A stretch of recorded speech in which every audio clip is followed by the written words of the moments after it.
નમસ્કાર વિદ્યાર્થી મિત્રો, આજે આપણે પ્રકરણ 11 રચનાનો અભ્યાસ કરીશું. આની અંદર મુખ્યત્વે 3 રચનાઓ આવે છે આમ તો, પરંતુ વર્તમાન પરિસ્થિતિના અનુસંધાનમાં આપણે 2 જ રચનાઓનો અભ્યાસ કરવાનો થાય છે. અહીંયા રચના નંબર એટલે કે સૌથી પહેલી રચના નંબર 1 અને ત્યારબાદ સીધી રચના નંબર 3. આજે આપણે પ્રયત્ન કરીશું બંને રચનાઓને સમજવાનો અને એને કેવી રીતે લખી શકાય. અત્યંત સરળ છે. અત્યારે આપ સૌ પહેલાં તો ધ્યાનપૂર્વક સમગ્ર લેક્ચરને સમજશો અને ધ્યાનપૂર્વક એનો જોવાનો પ્રયત્ન કરીશું. આ કાર્ય સંપૂર્ણ પૂર્ણ થયા બાદ તમે પોતે પણ પેન્સિલ, રબર, પરિકર વગેરે સાધનો લઈ અને જે રીતે અહીંયા રચના સમજાવવામાં આવી રહી છે એ પ્રમાણે ક્રમશઃ સ્ટેપ બાય સ્ટેપ એક રચના દોરવાનો આ પ્રયત્ન કરશું. તો પહેલી રચના આપણે સમજવાની છે રેખાખંડનું આપેલા ગુણોત્તરમાં વિભાજન કરવું. તો કોઈ પણ રેખાખંડ આપેલો હોય, સપોઝ આ કોઈ એક રેખાખંડ આપ્યો છે, તો આ રેખાખંડ, ક્યારેક રેખાખંડનું માપ પણ આપણે આપેલું હોય છે. તો આ એક રેખાખંડ આપેલો છે, તો આ રેખાખંડનો આપણે વિભાજન કરવા માગીએ છીએ ચોક્કસ આપેલા ગુણોત્તરમાં. તો ગુણોત્તર આપણને સામાન્ય રીતે આપેલો હોય છે રકમની અંદર. આપેલા રેખાખંડ એબીનું 3:2 ગુણોત્તરમાં વિભાજન કરો.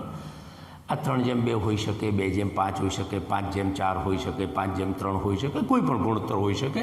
અને બીજું કેટલીક વખત રેખાખંડનું માપ પણ આપેલું હશે. કેટલીક વખત રેખાખંડનું માપ પણ આપેલું હશે. તમને એમ કહેલું હોય કે 8 સેન્ટીમીટરનો રેખાખંડ લો, તો આપે 8 સેન્ટીમીટરનો રેખાખંડ લેવાનો રહે છે. ત્યાં અત્યારે કોઈ રેખાખંડનું માપ આપેલું નથી, માત્ર આપેલો રેખાખંડ છે, તો આપણે કોઈ પણ માપનો એક રેખાખંડ લઈએ છીએ. તો સાથે સાથે આપણે લખતા પણ જઈશું એના મુદ્દાઓ. તો એના માટે અહીંયા લખી શકાય રચનાના મુદ્દા. અત્યંત સરળ રચના છે. તો આપણે સૌથી પહેલું કામ શું કર્યું છે અહીંયા? તો સૌથી પહેલું કામ આપણે કર્યું છે કે આપેલા માપનો રેખાખંડ, આપેલ રેખાખંડ AB દોર્યો. આપણે જે કામ કરીએ છીએ તે કામ બરોબર અહીંયા લખીશું. તો અમે રેખાખંડ અહીંયા AB દોર્યો છે. અહીંયા તમારે ફૂટપટ્ટીથી આ પ્રમાણે રેખાખંડ AB દોરવાનો આવશે. રેખાખંડ AB દોર્યો. હવે આપણે શું કરીએ છીએ તે જુઓ. અહીંયા હું એક આ પ્રમાણે AX કિરણ દોરું છું. અહીંયા એક AX કિરણ. પણ આ AX કિરણ એવી રીતે દોરવાનું કે રેખાખંડ AB સાથે લઘુકોણ બનાવે. આ ખાસ આપણે યાદ રાખવાનું છે. એટલે બીજા મુદ્દા તરીકે લઈશું રેખાખંડ AB સાથે લઘુકોણ બનાવે. લઘુકોણ બનાવે તેવું AX કિરણ દોર્યું. જોઈ લો, આપ અહીંયા સમજી શકો છો. હવે આગળ ઉપર જઈએ તો આપણે અહીંયા કુલ આ રેખાખંડના 3:2 એટલે એક ભાગ આ રેખાખંડનો 3 હોવો જોઈએ અને બીજો ભાગ 2 હોવો જોઈએ. અર્થાત કુલ ભાગ 5 હોવા જોઈએ. તો 5 ભાગના આપણે AX કિરણ ઉપર 5 ભાગ પાડીશું.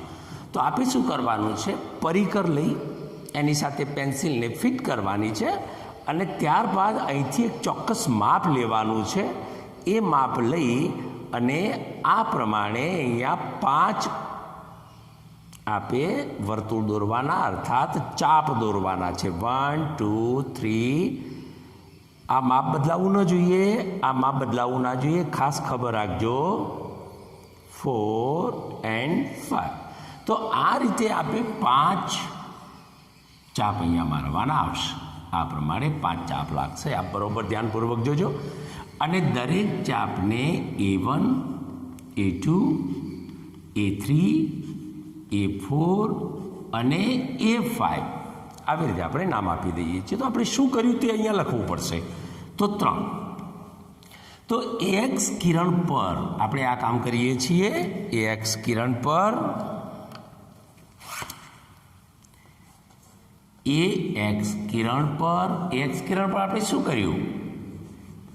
A1 બરાબર A1 A2 બરાબર A2 A3 બરાબર A3 A4 બરાબર A4 A5 થાય. તેવા બિંદુઓ A1 A2 A3 A4 અને A5 મેળવ્યા. તો જુઓ અહીંયા આપણે કેટલાક બિંદુઓ મેળવ્યા છે. બસ હવે સિમ્પલ છે. આપણે શું કરીએ છીએ? આની સાથે છેલ્લી લીટીને છેલ્લા બિંદુ સાથે રેખાખંડના બી સાથે જોડી લઈએ છીએ. તો આપણે જે કામ કર્યું છે તે પાછું અહીંયા લખીશું. આપણે શું કર્યું?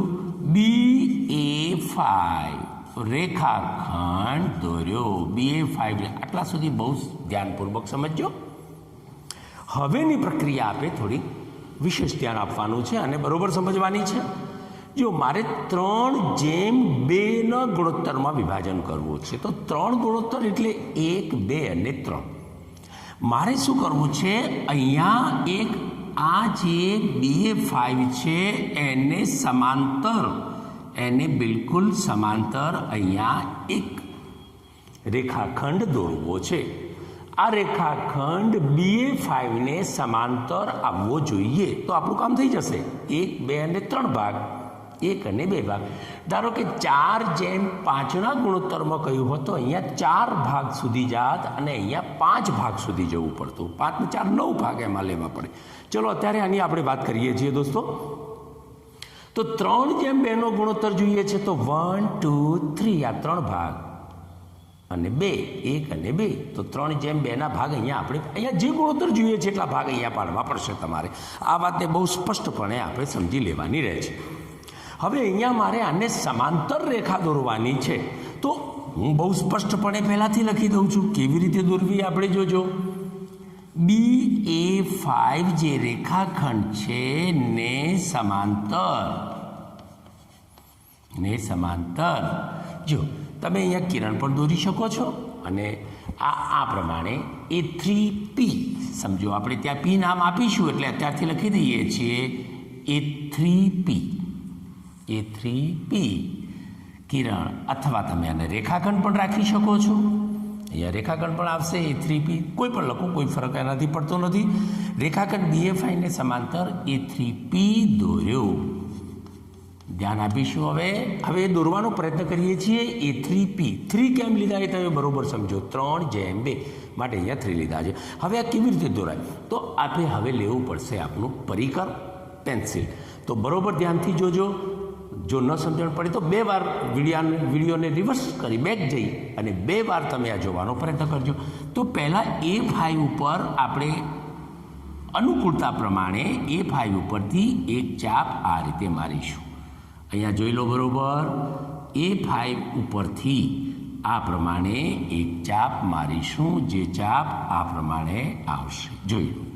ફરીવાર જોજો. A5 ઉપરથી તો આ જે માપ તમે લો છો એ જ માપ 3 ઉપર લઈને આવી જાઓ અને એ જ પ્રમાણે 3 ઉપરથી અહીંયા ચાપ મારવાનો આવશે. બરોબર સમજો મિત્રો.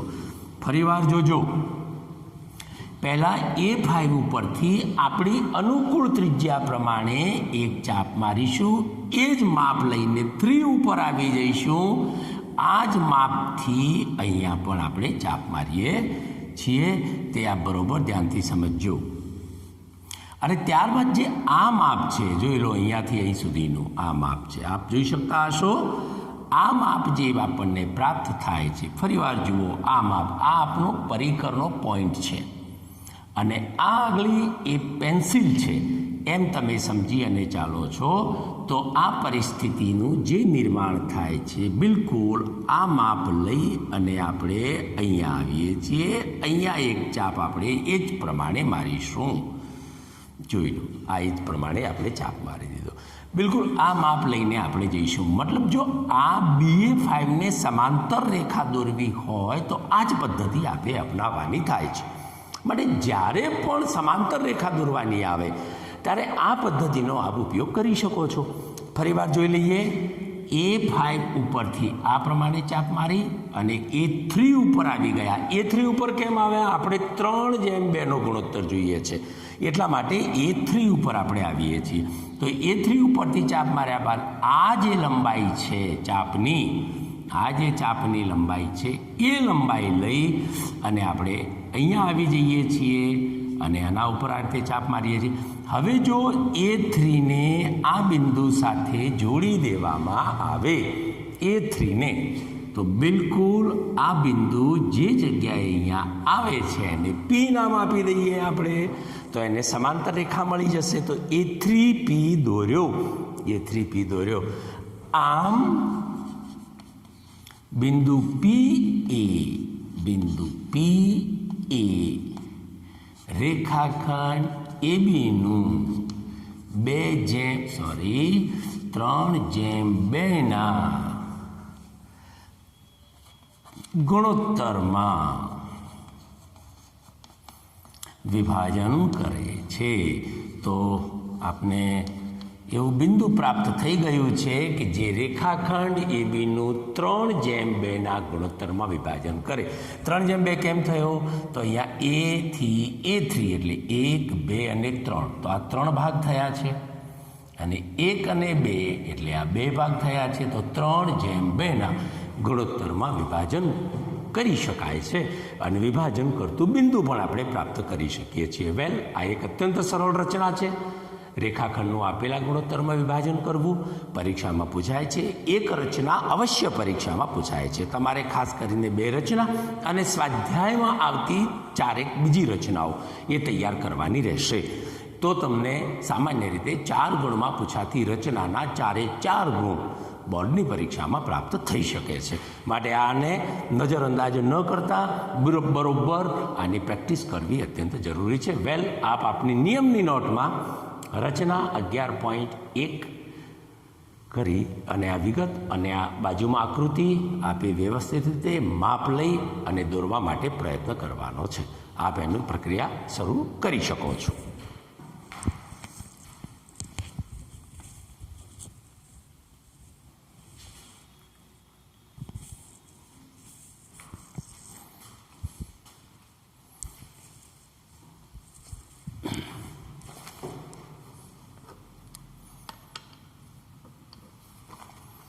હા, તો મિત્રો હવે આપણે વિડીયો પોઝ કરી અને આ રચનાનું કામ આપે કરી દીધું હશે. અત્યારે આપણે એક બીજી પણ રચનાનો અભ્યાસ કરવાનો થાય છે આ પ્રકરણમાં. ટૂંકમાં આ પ્રકરણમાં આપે 2 જ રચનાઓનો અભ્યાસ કરવાનો છે. 30% કાપને પરિણામે એક રચનાનો અભ્યાસ આપે કરવાનો રહેતો નથી.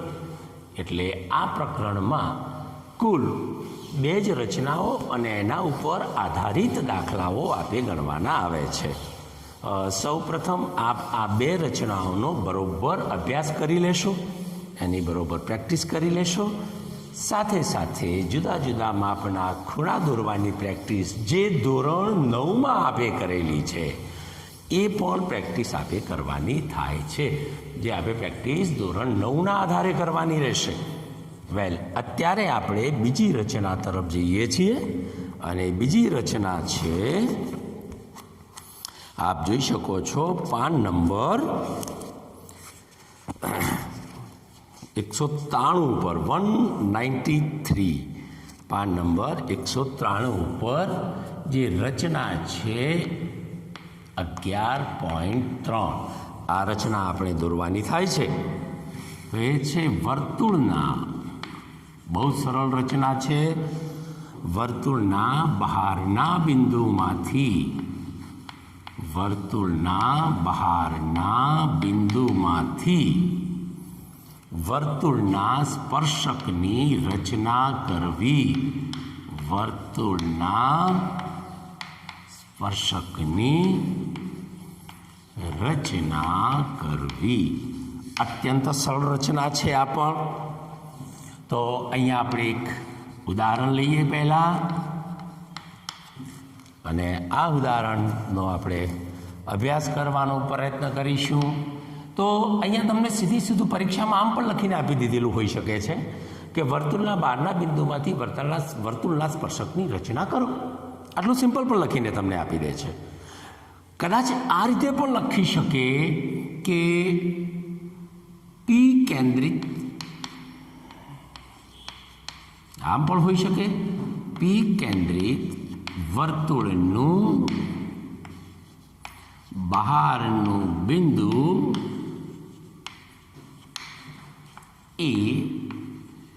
એ વર્તુળના કેન્દ્રથી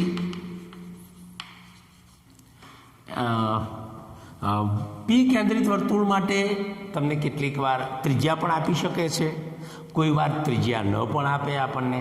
તો વર્તુળના કેન્દ્રથી 5, 6, 7, 8 કોઈ પણ સેન્ટીમીટર લખી શકે છે. 8 સેન્ટીમીટર દૂર આવેલ છે.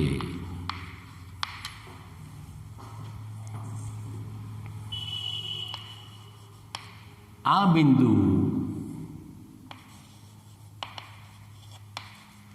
એમાંથી આપેલા વર્તુળના સ્પર્શક દોરો. જો રચનામાં લખવાની રીતે રકમ કોઈ પણ રીતે આપી શકે છે. અહીંયા મેં પી કેન્દ્રિત વર્તુળ લીધું છે માત્ર. એ વર્તુળની ત્રિજ્યા કેટલી હોઈ શકે છે એ મેં સ્પષ્ટતા અહીંયા નથી કરી, તો આપણે મન ભાવે તેટલી ત્રિજ્યા લઈ શકીએ છીએ. બરોબર યાદ રાખજો. બહારનું બિંદુ એ વર્તુળના કેન્દ્રથી 8 સેન્ટીમીટર. તો મેં વર્તુળના કેન્દ્રથી જે બહાર બિંદુ આપેલું છે એના માટે મેં માપ આપી દીધેલું છે 8 સેન્ટીમીટરનું. તો તમારે ત્યાં 8 સેન્ટીમીટરનું માપ લેવું પડશે. વેલ, આવા કોઈ પણ માપ ન આપ્યા હોય તો તમે આપેલા વર્તુળને કોઈ પણ ત્રિજ્યાવાળું લઈ શકો છો, અને બહારનું બિંદુ પણ કોઈ પણ અંતરે લઈ શકો છો. સામાન્ય રીતે આપણી જે નોટબુક છે એ નોટબુકને ધ્યાનમાં રાખી અને આપણે માપ લઈ શકીએ છીએ. અહીંયા આપણે જોઈએ કે સમજવાનો પ્રયત્ન કરીશું. પી કેન્દ્રિત વર્તુળનું બહારનું બિંદુ. અહીંયા મને પી કેન્દ્રિત જે વર્તુળ છે એની કોઈ ત્રિજ્યા આપી નથી. ક્યારેક આપેલી હોય 3 સેન્ટીમીટરની ત્રિજ્યાવાળું વર્તુળ, તો પછી આપણે 3 સેન્ટીમીટરની ત્રિજ્યાવાળું વર્તુળ જ દોરવું પડે. અત્યારે આપણને એવું કોઈ માપ નથી આપ્યું, એટલા માટે આપણે અહીંયા એક વર્તુળ દોરીશું કે જે વર્તુળની ત્રિજ્યા આપણે નિશ્ચિત કરવાની થાય છે. તો આ એક આપણે નિશ્ચિત કરેલું પી કેન્દ્રિત વર્તુળ છે, જેની ત્રિજ્યા આપણે જ નક્કી કરી છે. મતલબ આપણને જે ઠીક લાગે છે તે. પી કેન્દ્રિત વર્તુળનું બહારનું બિંદુ એ. વેલ, આમાં આપણા પુસ્તકની અંદર જે આપ્યું છે એ પ્રમાણે લઈએ તો પી કેન્દ્રિત વર્તુળની જગ્યાએ તમને પુસ્તક જોવામાં મુશ્કેલી ન પડે એટલા માટે લઈએ છીએ ઓ કેન્દ્રિત વર્તુળનું બહારનું બિંદુ આપણા પુસ્તકમાં પી આપેલું છે. તો આપણે પુસ્તક પ્રમાણે જઈશું. પી એ વર્તુળના કેન્દ્રથી 8 સેન્ટીમીટર દૂર આવેલું છે. આ બિંદુ એમાંથી આપેલા વર્તુળના સ્પર્શક દોરો. તો અહીંયા મેં 8 સેન્ટીમીટર મેં લીધા છે, જે આપણા પુસ્તકની અંદર એવો કોઈ ઉલ્લેખ કરવામાં આવેલો નથી કે કેટલા સેન્ટીમીટર છે. નામ પુસ્તક પ્રમાણે લીધા છે. તો આ ઓ કેન્દ્રિત વર્તુળ બનશે. હવે ઓ કેન્દ્રિત.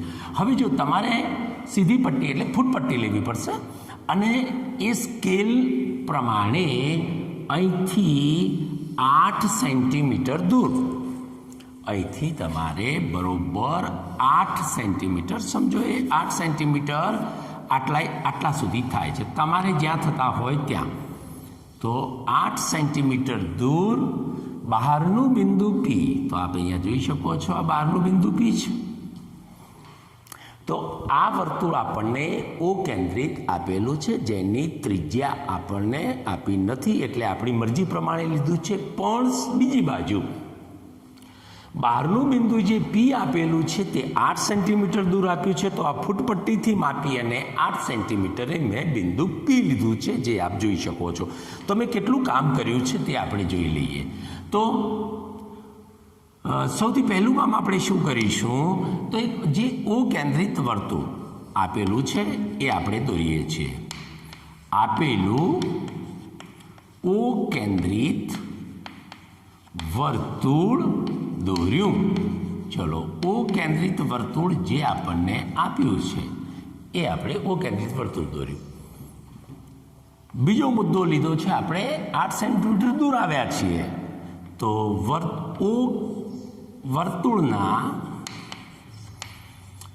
વર્તુળના કેન્દ્રથી 8 સેન્ટીમીટર દૂર બિંદુ પી મેળવ્યું. જોઈ લો મિત્રો, અહીંયા બિંદુ પી આપણે મેળવ્યું છે. આપ સમજી શકો છો કે ઓ કેન્દ્રવાળા વર્તુળથી 8 સેન્ટીમીટર દૂર બિંદુ પી મેળવ્યું છે. તો આટલું કામ તો આપણે કરેલું છે. હવે આપણે શું કરવા જઈ રહ્યા છીએ તે જુઓ. હવે આપણે શું કરવાનું છે, ઓપી જે રેખાખંડ છે અથવા પીઓ રેખાખંડ છે, તો ઓપી રેખાખંડનો લંબ દ્વિભાજક અથવા તો ઓપી રેખાખંડનું મધ્યબિંદુ એમ મેળવ્યું. જો આ એમ મધ્યબિંદુ કેવી રીતે મેળવાય, તો એ જરાક આપણે સમજવું પડશે. તો અહીંયા આપણે સમજાવું છું, ધ્યાનપૂર્વક સમજવાનો પ્રયત્ન કરજો. તમારું પરિકર અને પેન્સિલ બંનેમાંથી પરિકરના પોઈન્ટને પી ઉપર મૂકવાનું. ધ્યાન આપજો, બરોબર.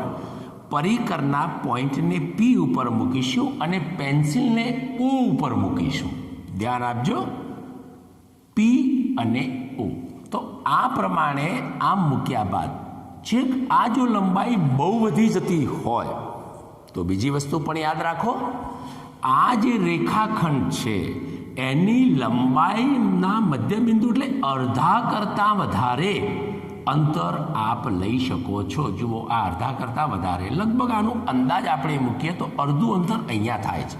તો અડધા કરતાં વધારે અંતર લઈ અને પી ઉપરથી ચાપ મારીશું. જોઈ લો, અહીંયા પી ઉપરથી ચાપ મારી રહ્યો છું, અડધા કરતાં વધારે અંતર લઈને. જો અડધા કરતાં વધારે અંતર મેં લીધું છે અહીંયા. હવે આ વાતને આપણે બરોબર સમજવી પડશે.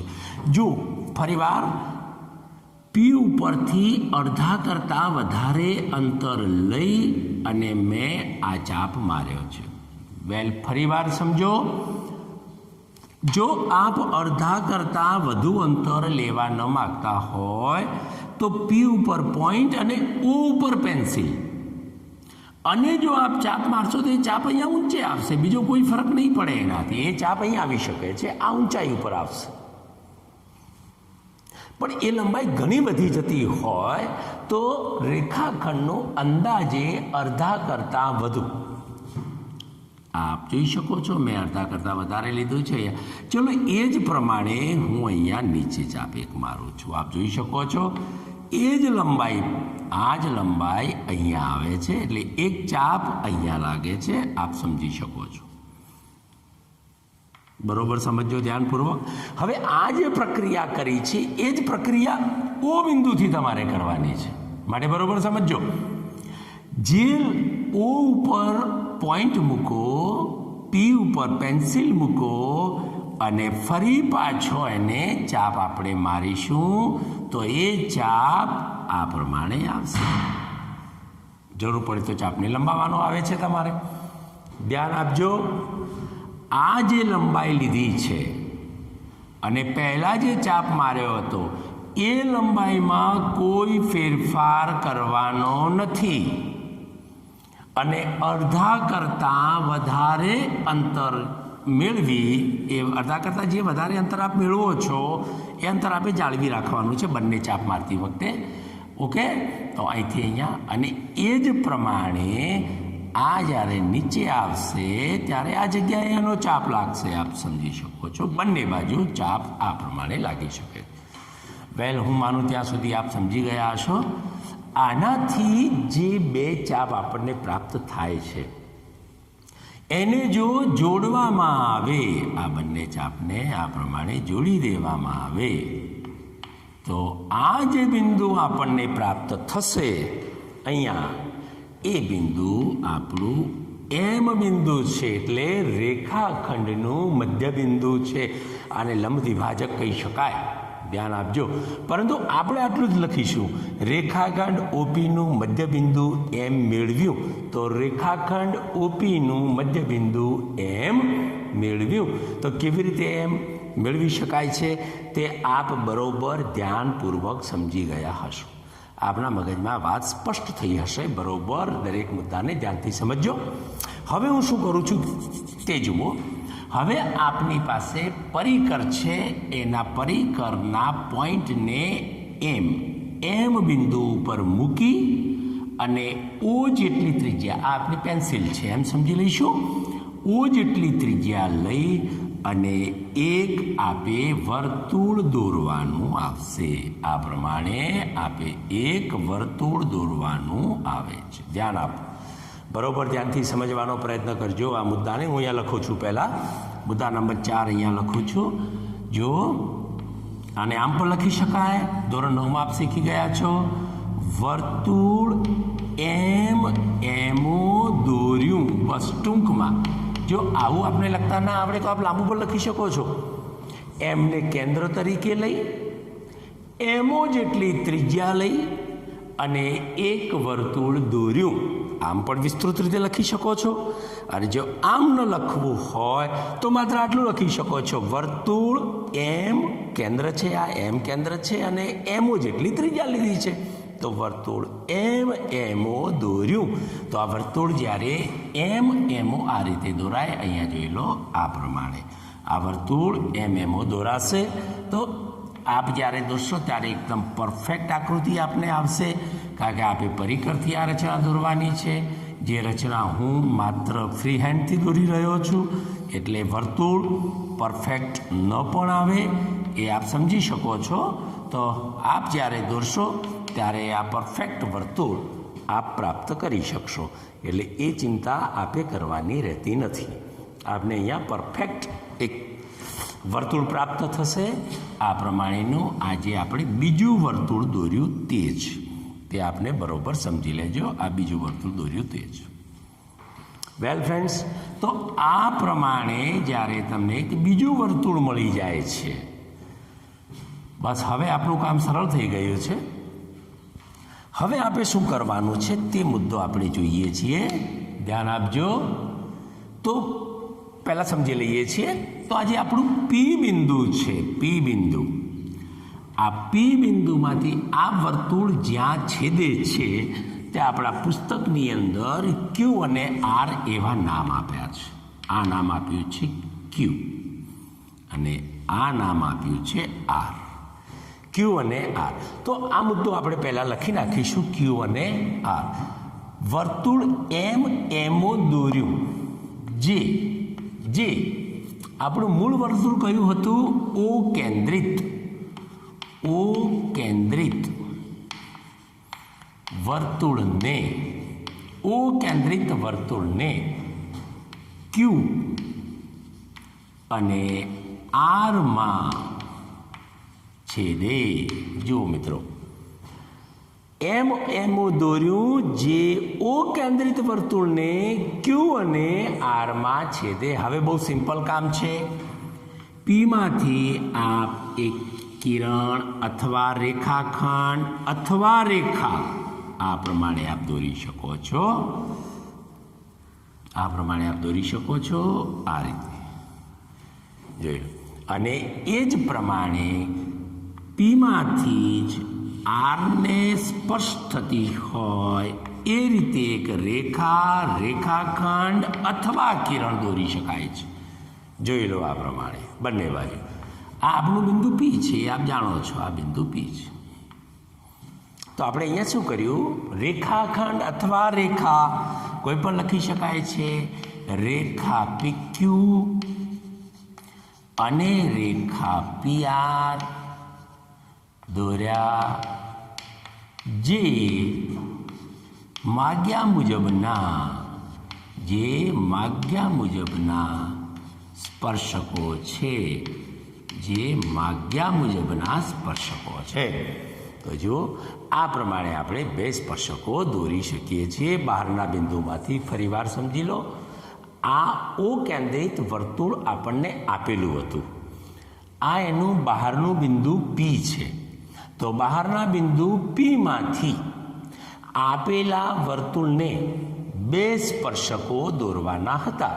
તો આપણે બંને સ્પર્શકો અહીંયા દોર્યા છે, PQ અને PR. આ બે સ્પર્શકો આ પ્રમાણે દોરી શકાય છે. જો મિત્રો, આ પ્રકરણમાં માત્ર ટોટલ 3 થી 4 રચનાઓ છે, પરંતુ બે રચનાઓનો COVID-19ને લીધે આપે અભ્યાસ કરવાનો રહેતો નથી, પરીક્ષામાં પૂછાવાનું નથી. માટે અત્યારની પરિસ્થિતિ પ્રમાણે આપે કુલ 2 રચનાઓ તૈયાર કરવાની થાય છે, 11.1 અને 11.3, અને એના ઉપર આધારિત ગૃહ કાર્ય તમને મળે છે. તો આપે ગૃહ કાર્ય કયું કરવાનું છે એની પણ વિગત અહીંયા આપણે આપી દઈએ છીએ, તે પણ આપ જોઈ લો. આ આપનું ગૃહ કાર્ય છે. ગૃહ કાર્ય આપે આ કરવાનું આવે છે. આની અંદર જો કોઈ આપણને નથી આવડતા દાખલાઓ, તો આપ રૂબરૂ જ્યારે આવવાનું થાય શાળાની અંદર ત્યારે આપ પૂછી શકો છો. 11.1 સ્વાધ્યાય 11.1 એનો દાખલા નંબર 1. રચના 11.1 એટલે આપણે સૌથી પહેલાં ભણી ગયા હતા તે રચના 11.1 હતી. આ દાખલો બિલકુલ એના ઉપર આધારિત છે. રચના 11.3 જોઈ લો. 11.3 આ રચના અહીંયા થઈ ગઈ છે. આપની સ્વાધ્યાયની નોટમાં તો આ કામ કરવાનું જ છે. નિયમની નોટમાં કામ કર્યું એટલે સ્વાધ્યાયની નોટમાં નહીં કરવું એવું નથી. આ કામ આપણે નિયમની નોટમાં કરવાનું છે, જે આપ જાણો છો. પાટિયામાં જે કંઈ કામ કરવામાં આવે છે તે આપ નિયમ તરીકે લખો છો. આ ગૃહ કાર્ય જે આપવામાં આવે છે તે આપણે સ્વાધ્યાયની નોટમાં કાર્ય કરવાનું આવે છે. જ્યારે શાળામાં આવવાનું થશે ત્યારે આપે કરેલા સ્વાધ્યાય કાર્યો આપણે અહીંયા બતાવવા પડશે. એના આધારે આપને 20 ગુણના ઇન્ટરનલ માર્ક્સ આપવાના આવે છે. એ પણ આપ ધ્યાન રાખજો. એટલે દરેક વિષયની અંદર, માત્ર ગણિતની અંદર નહીં, દરેક વિષયની અંદર આપે સ્વાધ્યાય કાર્ય કરેલા હોવા જોઈએ. આ ઉપરાંત સ્વાધ્યાય 11.2 દાખલા નંબર 1 થી 5. વેલ મિત્રો, આ ગૃહ કાર્ય આ પ્રકરણના સંદર્ભમાં આપને આપવામાં આવી રહ્યું છે. તો આપણે આ ગૃહ કાર્ય પણ અહીંયા કરવાનું થાય છે. વેલ, પુનઃ આપણે યાદ કરાવી દઈએ તો આ પ્રકરણ અત્યંત ટૂંકું છે. માત્ર 2 રચનાઓનો અભ્યાસ કરવાનો થાય છે, 11.1 અને 11.3. ઉપરાંત આ 1 દાખલો અને આ 5 દાખલા, 5 અને 1 6 દાખલા અને 2 રચનાઓ. જો આટલું આપ પાક્કું કામ કરી લો છો તો પરીક્ષાની અંદર આના 4 માર્ક્સ આપને 100% પ્રાપ્ત થાય છે. બીજી વિશેષ વાત આપને એ કરવાની કે આપે ધોરણ 9ની અંદર, ધોરણ 9માં 60, 90, 30 વગેરે માપના ખૂણાઓ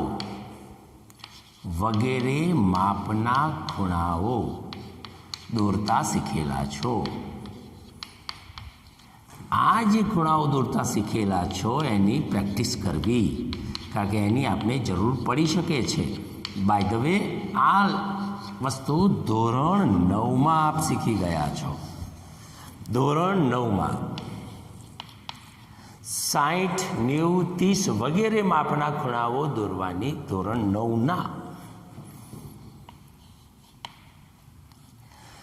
60, 90, 30 વગેરે માપના ખૂણાઓ દોરવાની પ્રેક્ટિસ કરવી. કારણ કે આ જ્યારે રચના તમને પૂછાય ત્યારે કેટલીક વાર સાથે ખૂણો પણ આવે છે. તો આપણે એની પણ એક પ્રેક્ટિસ કરી લેવી પડશે ધોરણ 9ના આધારે. હું માનું ત્યાં સુધી આપ આ મુદ્દાઓને બરોબર સમજી ગયા છો. આટલું ગૃહ કાર્ય અને આ 2 રચનાઓ એનાથી આ સમગ્ર પ્રકરણ અહીંયા પૂર્ણ થાય છે. ધન્યવાદ.